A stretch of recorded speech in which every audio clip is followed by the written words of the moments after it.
Hey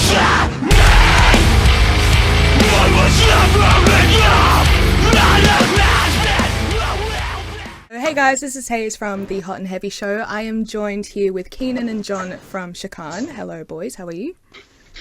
Hello, I'm good. How are you? That's good, I'm good, thank you. So, let's jump right off the bat. I saw you guys for the first time over in Brisbane last year, being support acts for Bloom, which is one of my favourite bands, and now you guys are one of my favourite bands. Love it.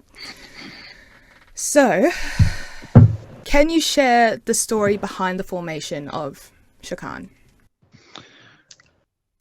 That is a John thing. Yeah, I am like one of the newer members, so I've only been in Shokan for like a year and a bit. So that's John's domain. Yeah, I've been playing in Brisbane since like 2016. I was in a band briefly for like 3 years. Ended on pretty rough terms, unfortunately.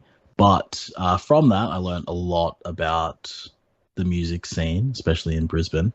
And I was very jaded from the experience. So I wanted to start a new band that was a bit heavier, a fair bit heavier. Shokan kind of spawned from there.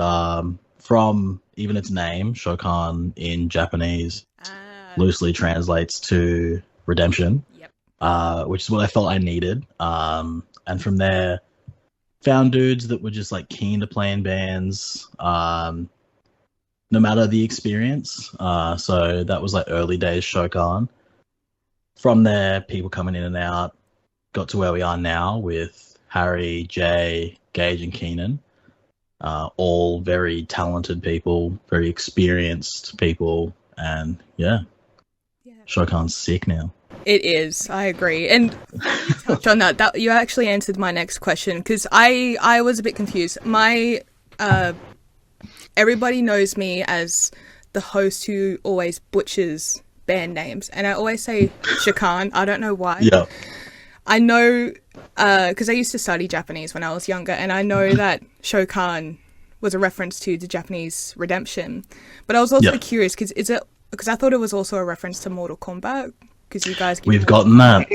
Yeah, we've gotten that a couple of times. We've also been called Shokan a few times by the dudes that run Via Studios, and they thought it was like a funny band name, like we're shocking, like garbage, which is very funny. But yeah, no, Japanese, no Mortal Kombat reference, loosely translates to redemption. I reckon just run with it, bro. Like, yeah, dude. Everyone think like, because it's like, oh, it's a thing on Shao Kahn, or like the race in Mortal Kombat of like Goro and stuff, which I think even last night at Body Snatcher, I think one of the Kyles thought that was the case as well. He's like, dude, that's so sick. I'm like, oh, brother. I was like, I know you're Mortal Kombat together as well. All right, so we're going to talk about your latest single. I like to call Self-Loathing, Self-Hell a brutal banger.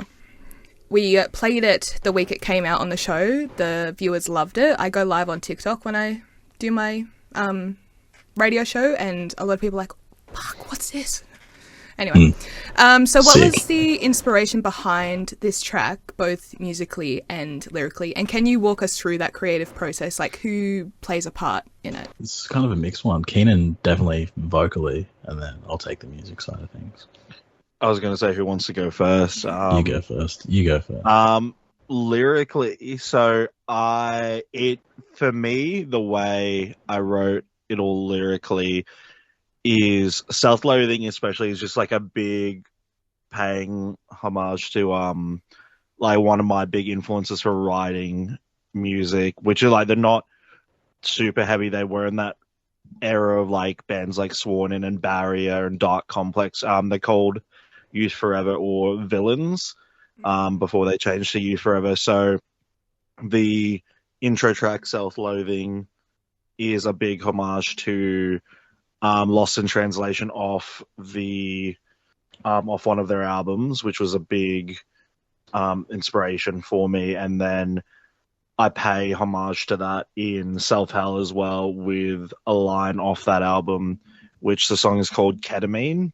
It's like that I'm a burden of a person segment of the song is a big, like, it's a straight up reference, and nearly the delivery is the exact same as as that piece as well, just because I was like, I'm never gonna see this band again. They're not a thing anymore. But like, I was like, I know myself and a lot of people who like fuck with this music, like they are big fans of that. And yeah, Freudian Slip and Ten Code are like big inspirations of that. Lyrically, it is all very much about like sad shit and stuff to do with mental health, which is something that I do like struggle with. I think everyone does struggle with. But with this, it's just pretty much getting all of that out and just saying it how it is. Like, I'm not really good at writing like metaphorical stuff, so I'm just like, I'll just say it how it is, sort of thing. Obviously, like when it comes to actually writing, it's just like, okay, how do I all bring this together over a song that the boys have written to make it as punchy and intense as possible? I do write a lot of lyrics to express how I feel. I feel bad if people can relate to that because I don't like that people are going through that same feeling. Yeah. But it is what it is. I do have really bad writer's block sometimes, so I've got like right now, even on my computer, I've got 6 open tabs on my notepad of just ideas or lyrics I've jotted down, and I'm just like, okay, what's gonna work for this song? What's all gonna flow together? I'll pretty much write down like a bass, phrasing, and then when we take it to record, John, Harry, well, for this it was John and Harry we recorded like all the vocals with, and they kind of helped work with a lot of the phrasing, all the placement, whether we needed to take stuff out or add it in. But yeah, that's pretty much how it all is lyrically and vocally on my end. Yeah. Like I'm trying to break out of all that the sad stuff, but it's just like it's hard because it's something that I know well, which is kind of crap to say. Speaking on behalf of a lot of people, which they really appreciate. So don't get rid of it completely. Yeah. Oh no, it's not. It helps a lot of people. You put a lot of thoughts into words. It's one of those ones where I'm just like I appreciate that people can relate to it and appreciate it for what it is and know that it's real and it's not some sort of fake sad. That like, as much as I love a lot of older bands, like sometimes it does feel very like, oh, it's kind of a thing that the record labels ask for, sort of thing, and doesn't feel authentic. Yeah. Whereas like I've got really nothing. I have a lot to prove to people, but I also have like, I'm doing this for me. Like I'm not doing it to prove to the world that I'm like, yeah, I'm a big shot vocalist. Like this is just how I am, and this is, I guess, how I feel and how I want people to, I guess, appreciate the music. I don't know if that's the right wording or not. To touch on that briefly, when Keenan joined, there was a big thing that I knew he had struggled with because Keenan and I have sort of known each other loosely for a fair while. And when Keenan joined, it was probably like 6 months to a year after my dad had passed away, and Keenan's dad has also passed. So it's something he and I can like bond with. So when he joined, we went from having songs that were sort of aggressive to, I wanted to change that and have it be a bit more real and come from a more genuine place. Yeah. So yeah, the sad boy lyrics definitely are genuine across the band, not just through Keenan, but I think he's more of a vessel to deliver that message of like life does suck sometimes and that's okay. Yeah, exactly. And you guys have done an amazing job with it. And I've noticed with especially the younger generation, you have to be genuine. It's really hard to kind of pick up on the false bullshit. And the way you guys have just described all that really helps. And I feel like people need to kind of hear that. And that's going to just bring more people towards you guys because you deserve it. It's being genuine gets you where you want to be and really helps people. Yeah. Oh, 100%.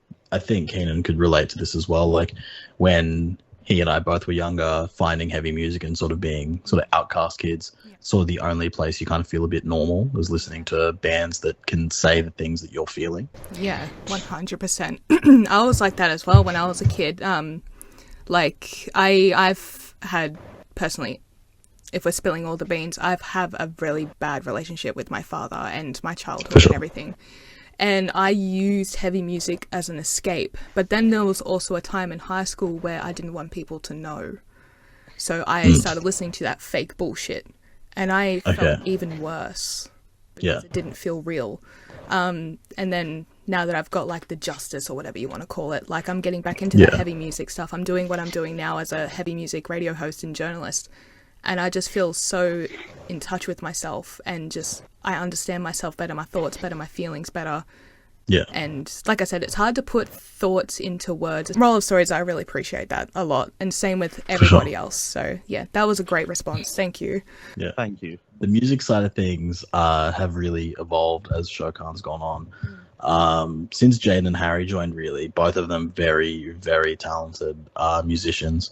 The basis of the song was basically Jade and I had a couple of riffs. We were just bouncing around.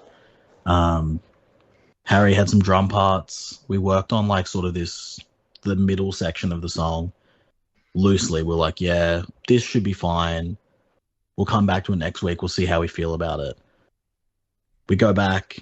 We're working on it. Like that part in the middle there, that should be at the start. Like that's the intro. And that ended up being that intro riff with the drums. Yeah.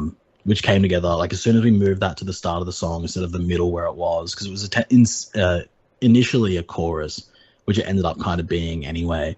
But I was like, move it to the very start. That's our intro. And then quick riffs like we've done forever, super fast riffs, sort of a beat downy section, and then big dirty breakdown at the end. And then Keenan came through, laid vocals on it, sent it off for mixing and mastering, got it back. We were eventually chuffed with it, super chuffed, and then put it out.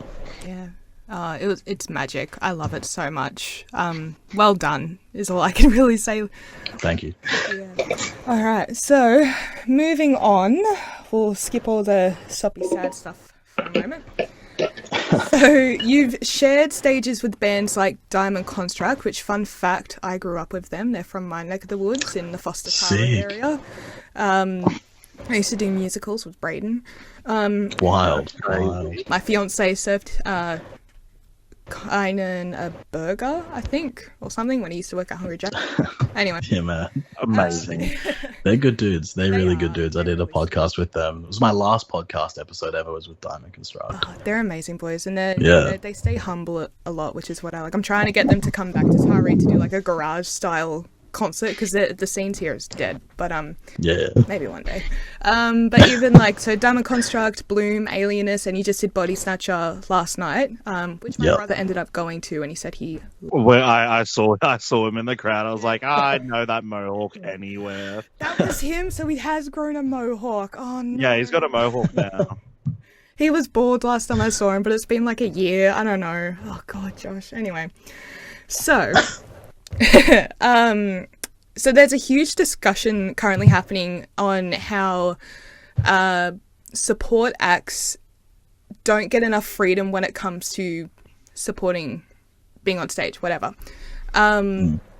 It's a bit hard to kind of explain this, but I've heard some say that it shines that spotlight away from the headliner if like a support act were to like have the same production as a headliner.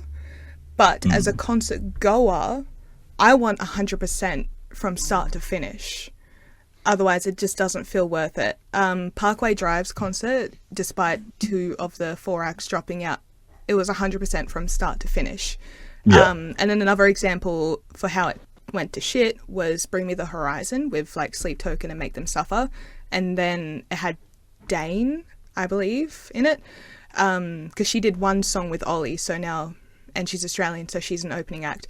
But they had the lights still on, they had like a silly little smoke machine. It didn't look good, and I can tell that it was reflecting on her as well, and she just didn't feel right in her element.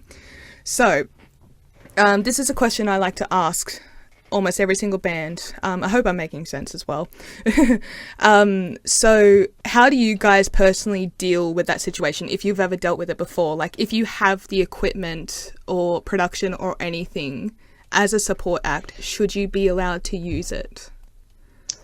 Without shining the spotlight away. Yeah, no, personally I think it's time and place, and depending on the band, if the band's requesting. The easiest way, I would say, we've never experienced it, but we're a fully digital band. So we run through the PA, we have really well-sounding instrumentals. At least I would like to think so. We do get a bit of the sort of lighting not being as nice as we would like in the beginning of the show, but by the end, generally, the person running the desk is sort of like clued on to what our general feel is, and will like accommodate for it. But there's obviously been shows that like I've played with Shokan before, the other guys, where we have had like those sort of house lights on and it looks a bit weird and feels a bit weird.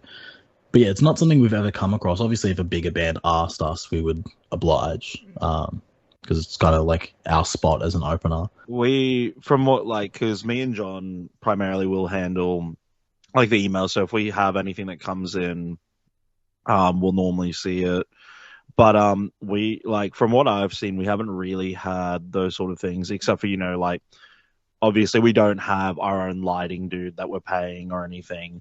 So it is all done through house. We don't have an audio guy.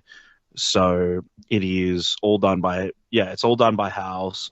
Like, even last night, like, we had our house tech. She smashed it. Great job. Like, worked with the lights and everything, which was more than we've normally received from most. Like, I've also worked with a couple of the lighting and sound dudes from, like, who like work with Tomcat, so I know them personally, but they also put a lot of effort into it. But the position we're in right now, we don't financially have the access to those things to really give a full-fledged opinion, but also depending on like what the headliner requests and whatnot, whether we don't use like big, like huge, like visuals and whatnot. But even then, from what I've seen, a lot of headliners do, especially coming through Australia at the moment, do appreciate what bands that aren't on that same level as them doing. I don't know if saying on the same level as them is doing, because like obviously international touring band, like local Australian support. But for example, like the Throne tour recently, we're friends with the dudes in Dissect and Outsider, good friends with those two bands. And they are, both Australian bands. Like, they are making waves right now as well. But the production that they had for their sets, where they still had all the lighting visuals and stuff, like, obviously people are starting to realize Australian supports for like international tours. Like, a lot of Australian artists are putting a lot of effort, even on a rising level. Like bands are like working their ass off to make it the best they can. So I've realized like not a lot of big bands nowadays are being like, no, you can't have a fucking lighting rig or a stage plan. I was like, nah, that's like, it's I haven't come across it. I don't know if any of my friends have come across it, but who knows? If it was one of my favorite bands, I'll happily be like, yeah, bro, no worries. Do you need anything else? Like, yeah. Like, it just really depends on like time and place and who's doing it, I guess. Yeah. But yeah, as far as right now, the most we'll request from a light or sound person is, hey, when we start our tracks, turn the lights off. Yeah. All of them. Yeah. And that can make a huge difference. Yeah. Like, mood setter. Yeah. Exactly. Especially, you don't want freaking gutturals with just like hospital lights. White lights, yeah. No. All right, cool. Moving on. So, you've been doing a lot of shows lately. Have you had any like memorable moments in some gigs recently, or? Last night, baby. Last night was pretty nuts. Yeah. Stupid hair. John honestly, John, you go yeah. first. Yeah. Honestly, the last like year of Shokan has been pretty wild. In terms of amount of shows, we've played far, far less than we used to play. It used to be like every 3 or 4 weeks we'd be playing a show somewhere. Personally, for me, it was a tour we did early into Shokan. 2022 August was a big month for us. It was a few months after my dad passed. We did a national tour with Nicolas Cage Fighter, which was phenomenal. Played sold out in Ballarat at Volta. That was one of the best shows I've ever played. It sold out Crown and Anchor in Adelaide. That was insane. And then the Diamond Construct show at the Brightside Outdoors. That was psycho, being sort of our first really big opportunity, and it being packed to the back of the venue by the time we went on stage was insane. God, that's awesome. Yeah, I'm gonna like last night was just like a big bucket list one for me. Like I am a big body snatcher, sweat. I fucked with that band since like the EP, and I was like, yeah, this band, like they're a big influence for me because they are a balls to the wall heavy band that do both really real lyrics that both are either angry or sad, and it just hits. Like they are one of my biggest influences for just music in general as well.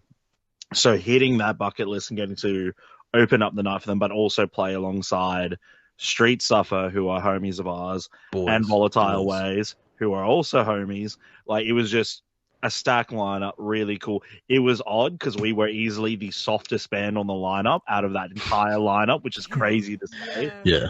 Because normally, like we played shows in the past. Yeah, we are the heavy band. Yeah, someone's like, oh, everyone else is like has got like choruses and stuff or like singing, and I'm like, yeah, I can't sing for shit, bro. So we're doing heavies. But also, yes, the Diamond Construct show, crazy because it's like a big stage packed to the back, and I'm like, this is crazy. This is insane. And like as John said, since joining, we've had a lot of really great show opportunities, like Heaven's Gate doing the Rat King tour with Dissect and Dark Matter. Yeah, that was phenomenal. All boys. It's a homies fest. Playing with Bloom and Heaven's Gate to close off our year last year. Yeah. Also crazy. Yeah. Big fan of Bloom. Like, even though I'm friends with them now, I saw them back at Invasion Fest for the first time. I was like, bro, this band is crazy good. They're gonna blow up. They've already blown up. They're like, I'm pretty sure they're going overseas again soon. They're going to the UK, I think today, actually. Yeah, sounds about right. Who else? We played. So my first show, which is going to be just memorable for me in general, we played with Deficit, who we also shared the stage with Diamond Construct. It was Deficit, Signals, and Zuko and Blossom. Let me check. I was like, I think that's like, because I know Zuko and Blossom were on that. They definitely were. And then we stole Blossom's drummer, and he plays bass for us now. Oh yeah, so Blossom sadly disbanded, and Gage didn't want to play drums anymore. So he's like, he bought a whole bass rig and joined us on bass. Yeah. So I've got the poster up here. It was the Deficit East Coast tour. Zuko, Shokan, Blossom. That was that was my first show. That was super sick. But yeah. Those are like, obviously, like since joining, it's been like, this has been my first proper band that's actually done anything. I tried doing a band during the dark times, and several lockdowns later, we just decided to not do anything because it sucked. But yeah, everything about this has been like new to me. It's still fresh. But yeah, like obviously I'm riding the high of like seeing Body Snatcher last night in general. So I was like, this is sick.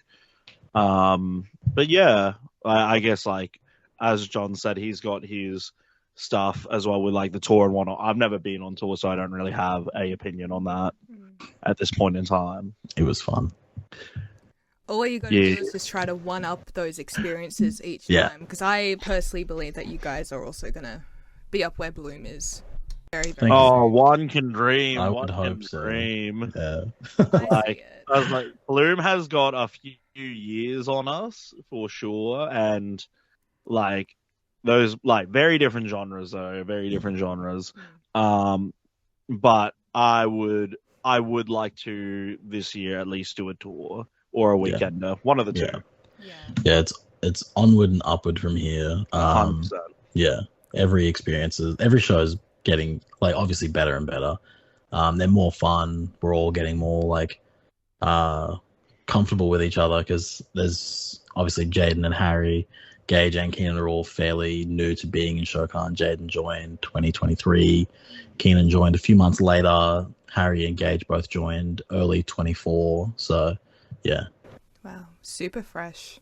Yeah. Well, next time when you do plan shows and everything, come to Newcastle, please. I was That Brisbane we've already trip been. destroyed me. I was it's saying rough. this to Brock, who plays in Splinter and Volatile Ways, that Mm. so I personally have never been to Newcastle, but I would I love have. to because Newcastle, no matter what the show, Newcastle hardcore scene Yeah. pulls up. Oh yeah, Hey, I guess we already touched on this as well. But who are some of your major musical influences, and how have they shaped your sound? We've kind of touched on that with you, Keenan, I believe. Yeah, I'll chuck two more in the mix because I was like, I could talk about this question for ages, but Yeah, I'm gonna speed run it because I just looked at the time myself. So, big influences. I have them tattooed on me. Slipknot, big band was my big gateway band, obviously with Linkin Park as well. That's just how it got me through. Musically, the ones that helped me like kind of shape how I wanted to become a vocalist. Like I started off going to deathcore shows, so I had bands like To the Grave and Anon, Texas, I Exalt, Tomb of Doom. I Valiance, yeah, Tomb of Doom. A lot of those guys I became friends with, and they helped kind of make me want to do vocals. And then that's how I got influenced into wanting to become a vocalist a bit more often, and just doing like guesties and mic grabs at shows. Musically, just like counterparts, biggest counterpart sweat that John probably knows. Yeah. I love that band more than anything. I'm a big Brendan Murphy sweat. I had a rock star moment when I saw End. Honestly, my influences change a lot because I'll get stuck on a band or a sound. I'll be like, this is sick. I want to take stuff from this sound and I want to bring it in. Yeah. But yeah, Counterparts, best band ever. Biggest sweat, biggest influence. So I will leave it on that and I will let John take over before I talk about this way too much. I like you said 2 bands and named 5. Yeah, I know. That was mad. That's a typical you answer. Just leave the autism alone, bro. Hey, no, I didn't say it. You said it. I know, bro, but it's just you know how we be. Yeah, dude. No judgment. Personally, for the musicality of things, Shokan has a fairly wide range of influences. Body Snatcher being one of them. The Acacia Strain, obviously, one of Jaden's favorite bands. Kublai Khan for sure. In terms of like wanting to write big riffs and like dirty sections for like breakdowns and stuff. Personally, for me, Knock Loose is a big one. They're pretty mad. Every release has been really sick. And then I think Jaden, Harry, and I, and now Keenan have like a big influence of like sort of more traditional hardcore music with like the rise of hardcore in Australia, especially. But personally, End It are a massive band for me. Baltimore's End It. They're pretty sick. Yeah, just heavy bands is what we really are going for. So it's now 2025, and I caught you guys like, what was it, like 2 or 3 days before 2024 ended. So yeah, it was the day before my birthday. Oh, was it? I didn't know. Yeah, Happy belated birthday. Yeah. I'm like 2.5 months late, but whatever. That's fine. So do you have any like goals or milestones that you want to achieve for 2025, whether it's like music or that tour that we talked about, or meeting somebody, or goal wise, yeah, doing a tour or a weekender. We have some friends and stuff that want us to come to Melbourne like I've got a mate who moved from Brisbane to Melbourne, and he's like harassed me to come there. We are writing and working on some new Yeah, music at the yeah, moment. We want to always. we want to get some more music out 100%.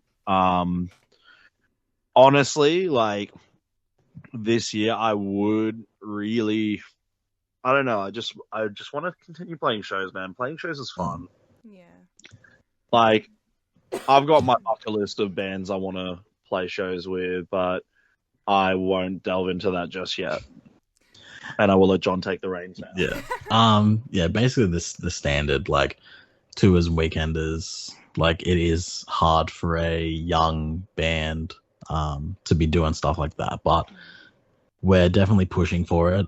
Personally, I'd like to sort of give people that listen to us a fair bit more to chew on in terms of what we've released. We've put out a lot of singles, Self-Loathing, Self-Hell, obviously the newest 2-track. But a lot of the songs we've been playing since 2021. So I'd like to put out like maybe a 4-track EP, try for something like that, and get rid of a lot of the old stuff that has no relevance to what Shokan is now. Yeah, no, that's awesome. Yeah. So, how you guys discussed how, you know, the band's been around for a while, but, you know, like Keenan, Harry, and Gage, they showed up a little bit later on, as early as just last year. So you guys are kind of still getting used to each other, I would assume, and how you handle business together. So how do you resolve any creative disagreements within the band, if you've ever experienced such things? Yeah, it's pretty easy. There's sort of like a mutual respect with each other of if we don't agree with something musically, it's never just no. It's try it and we'll see how it sounds. And if it's what's best for the song, then that's the direction we should go in. Having like the fresher mindset of someone, especially like Gage, who has come from sort of heavier bands previously, having his fresh ears on stuff has been really helpful with the new direction of the band as well. And especially with Harry too, being so young, he's just full of energy, ready to go all the time, which is super refreshing for a couple of the older boys being jaded and just old. So yeah, it's when there are conflicts, it's always for what's in the best interest of the band, opposed to personal agenda. Yeah, no, that's 100%. all right. So how do you guys feel about the current state of the Australian metal scene compared to like 10, 15 years ago? Oh, Are we 10, talking 15 about years ago. like metal, or are we including like hardcore and those sort of things in that same sort of broadness? Yeah, I mean, I've seen it expand into all of these like subgenres, I call it. But Yeah. like 10, 15 years ago, that wasn't really there. Not many people were kind of experimenting, I guess you can say. So yeah, that's kind of what I mean there. So Metal adjacent, we call it in the prac room. If someone's metal adjacent. Yeah. I think it's in a phenomenal place compared to where it was. Like I remember when I came in 2015, 2016, it was really cutthroat, especially on the local level. Like these tiny bands that were just backstabbing people they would claim to be friends with. It was really toxic. Taught me a really hard lesson at a really young age of like, be careful who you try to trust because people will take advantage of you. But now it's everyone wants to be friends with each other. Everyone wants the best for each other. I was literally talking to Dave Wilder from Heaven's Gate today, being like, I'm so fucking proud of you, dude. Like everything you guys have, you deserve like tenfold. And they've been a massive supporter of us. Like they've helped us a lot, whether they know it or not. Heaven's Gate have helped Shokan a lot. Yeah, it's just everyone wants to like see each other do better. I used to say on my podcast all the time, high tides rise all ships. If we're all doing good, we're all doing good. yeah. Like, yeah, there's enough to get around. 100%. Like back like, 10, 15 years ago, I was just a punter at shows, dude. So I was mainly like, I grew up on the sunny coast, so I had like Namble Black Box scene and whatnot. And it was like sick. There were a lot of like really cool bands around, like, you had like The Ailment, All My Friends at Sea, Tomb of Doom, Signal the Firing Squad, all those sorts of bands.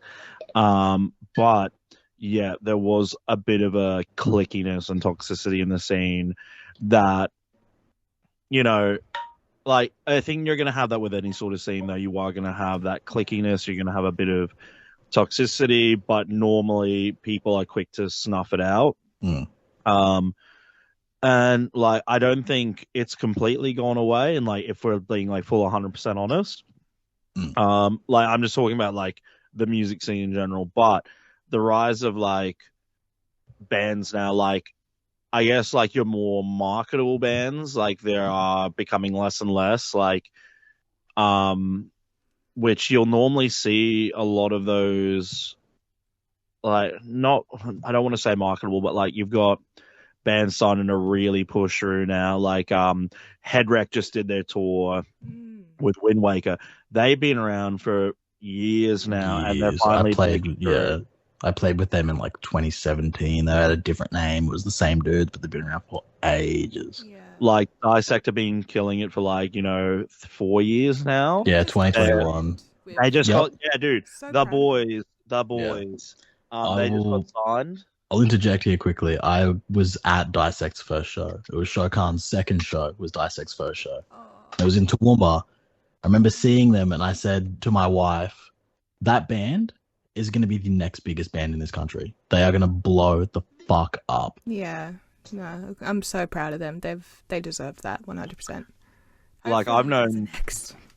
I've known Damo for like years, so it's crazy to see how, like, and that's the thing, they've been a big help to us as well. Like, I'm like I like to think I'm close friends with them all, and like, they've, like, Jake, their drummer, was at our show. I do haircuts for them and shit. Tommy and I were speaking, I think it was on New Year's, and I was like, man, I don't know, like, I want to do something a bit more unhinged as like a little side thing, like, because obviously Shokan's got our sound. We can work within boundaries of this, not boundaries of the sound, but work within similar sounds and progress.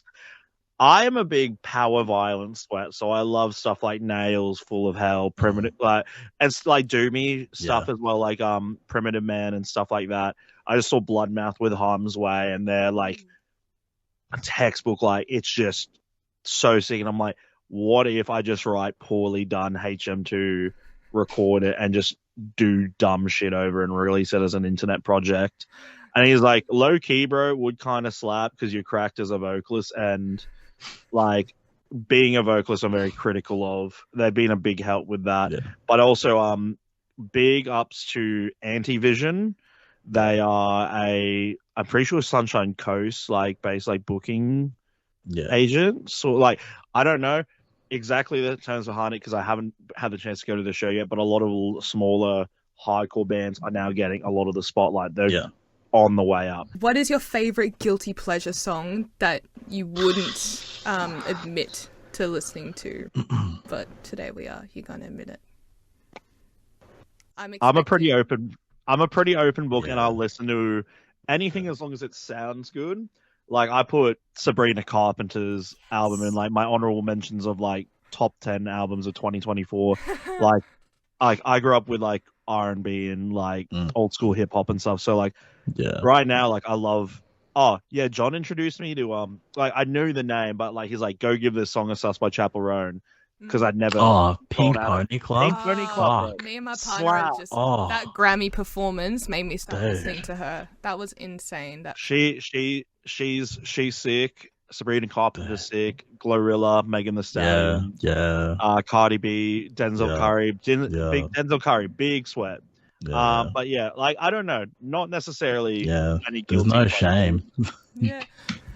These days they're just shitting out amazing music, and like, I mean, I love Harry Styles. Like, I was a One Directioner and like a Justin Bieber fan, but like, love metal. Will always love metal. But I'm like branded with Harry Styles tattoos and like nothing else. And people are like, really? I'm just like, I don't give a fuck. His music's good. I'm curious to hear John's one because, like, I listen to some fucking bullshit.